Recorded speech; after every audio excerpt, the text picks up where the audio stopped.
نبی کریم صلی اللہ علیہ وسلم کی خدمت میں ایک دیہاتی حاضر ہوا اور راستے میں پڑی ہوئی کسی چیز کو اٹھانے کے بارے میں آپ صلی اللہ علیہ وسلم سے سوال کیا۔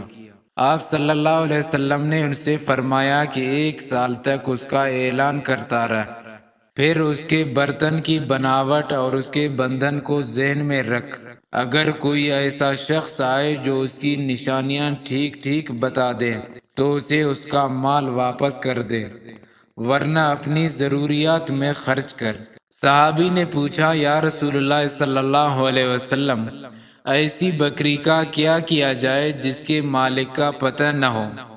آپ صلی اللہ علیہ وسلم نے فرمایا کہ وہ یا تو تمہاری ہوگی یا تمہارے بھائی مالک کو مل جائے گی، یا پھر بھیڑیے کا لقمہ بنے گی۔